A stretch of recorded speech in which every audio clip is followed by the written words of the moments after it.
বন্ধুরা আপনাদের আবারও স্বাগত জানাই ট্রেডার ভিউ ইউটিউব চ্যানেলে। আজকের ভিডিওতে আমরা আলোচনা করব 2024 এ স্টক মার্কেট কেন এত নিচে নামছে। বন্ধুরা বর্তমানে ভারতের স্টক মার্কেটে ইনভেস্টরদের এমন অবস্থা যে প্রত্যেকের পোর্টফোলিও মাইনাসে চলছে, প্রায় শেয়ারই মাইনাসে রান করছে, এমনকি নিফটি, ব্যাংক নিফটি এবং সেন্সেক্সকেও ডাউনে যেতে দেখা যাচ্ছে। তো এই যে স্টক মার্কেটে একটি ভয়ঙ্কর পরিস্থিতি দেখা যাচ্ছে, এর পিছনের কারণ কি?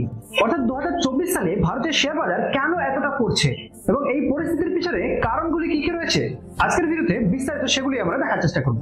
দেখুন, 2024 সালে ইন্ডিয়ান স্টক মার্কেটের পতনের পিছনে বেশ কিছু কারণ রয়েছে, যার মধ্যে আজকে আমরা 4 থেকে 5টি কারণ নিয়ে আলোচনা করার চেষ্টা করব এই ভিডিওর মাধ্যমে। নাম্বার 1, গ্লোবাল রিসেশন অর্থাৎ বৈশ্বিক মন্দা। বিশেষজ্ঞরা বলছে যে 2024 সালের দ্বিতীয়ার্ধে একটি বড় ধরনের গ্লোবাল রিসেশন অর্থাৎ বৈশ্বিক মন্দার আশঙ্কা রয়েছে বা বৈশ্বিক মন্দার সম্ভাবনা রয়েছে।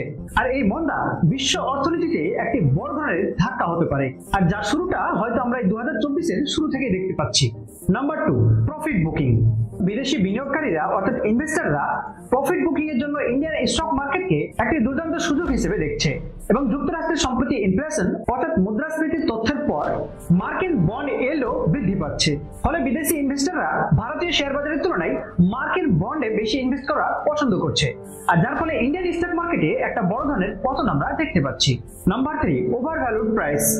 অর্থাৎ স্টক মার্কেটে এমন কিছু স্টকস রয়েছে যাদের প্রাইস বাড়তে বাড়তে ওভার ভ্যালুড হয়ে গেছে, যার ফলে স্টক মার্কেটে এমন কিছু ইনভেস্টর রয়েছেন যারা সেই সমস্ত স্টকগুলি থেকে প্রফিট বুকিং করে বেরিয়ে যাচ্ছে, আর যার ফলে আমরা ওভারঅল স্টক মার্কেটকে ডাউনে যেতে দেখছি। এর সাথে আরো কয়েকটা কারণ রয়েছে, যার মধ্যে একটি বড় কারণ হলো লোকসভা ইলেকশন। অর্থাৎ লোকসভা ইলেকশনকে কেন্দ্র করে অনেক স্টক কিন্তু পড়তে পারে এবং উপরে উঠতে পারে, তাই লোকসভা ইলেকশন না হওয়া পর্যন্ত স্টক মার্কেটে এইরকমই একটা খারাপ অবস্থা দেখা যেতে পারে। তো ইন্ডিয়ান স্টক মার্কেটের পতনের পিছনে এই ইলেকশনও কিন্তু একটি বড় কারণ রয়েছে। তাই লোকসভা ইলেকশন কমপ্লিট না হওয়া পর্যন্ত আপনারা যদি কোনো স্টকে ইনভেস্টমেন্ট করতে চান, তাহলে অবশ্যই আপনাকে অ্যানালাইসিস করে বা ভালো করে যাচাই বাছাই করে দেখা উচিত যে সেই কোম্পানির সঙ্গে সরকারের কেমন রিলেশন রয়েছে বা বিরোধী দলের কেমন রিলেশন রয়েছে।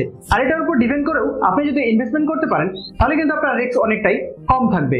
নাম্বার 4, গ্লোবাল রিস্ক অ্যাভারশন অর্থাৎ বৈশ্বিক ঝুঁকি বিমুখতা। বৈশ্বিক ঝুঁকির এমন একটা ডেট আসতে পারে যেখানে সমস্ত বৈশ্বিক প্রতিষ্ঠানগুলি সমস্ত ঝুঁকিপূর্ণ বাজার থেকে তাদের টাকাগুলিকে উঠিয়ে নিয়ে গিয়ে তারা নিজের দেশে ইনভেস্টমেন্ট করা শুরু করবে, আর এর প্রভাবও ইন্ডিয়ান স্টক মার্কেটে ভয়ঙ্কর ভাবে পড়তে পারে। তো বন্ধুরা, এই সমস্ত কারণগুলি ছিল ইন্ডিয়ান স্টক মার্কেটের পতনের পিছনের মূল কারণ। আর এগুলোর মধ্যে সবচেয়ে গুরুত্বপূর্ণ যে কারণটি রয়েছে সেটি হলো Indian Lok Sabha election. Lok Sabha election যতক্ষণ না হচ্ছে ততক্ষণ পর্যন্ত স্টক মার্কেটের অবস্থা কিন্তু এইভাবে ডামাডোল অবস্থায় চলবে, তাই আপনাদের লোকসভা ইলেকশন পর্যন্ত খুব সাবধানে ইনভেস্টমেন্ট করা উচিত। তো বন্ধুরা, এই ছিল 2024 সালে ইন্ডিয়ান স্টক মার্কেটের পতনের পিছনের বেশ কয়েকটা কারণ নিয়ে আলোচনা। তো ভিডিওটি কেমন লেগেছে অবশ্যই কমেন্ট করে জানাবেন, আর চ্যানেলটিকে সাবস্ক্রাইব এবং লাইক শেয়ার করতে ভুলবেন না। তো বন্ধুরা, আর দেরি কিসের, আজই আপনারা নিচে দেওয়া ডেসক্রিপশন বক্সের লিঙ্কের মাধ্যমে সম্পূর্ণ ফ্রিতে অ্যাঞ্জেলো নিয়ে আপনারা ডিমেট অ্যাকাউন্ট ওপেন করুন আর অ্যাড ফান্ড করে আপনাদের ট্রেডিং জার্নির মজা নিতে থাকুন। ধন্যবাদ।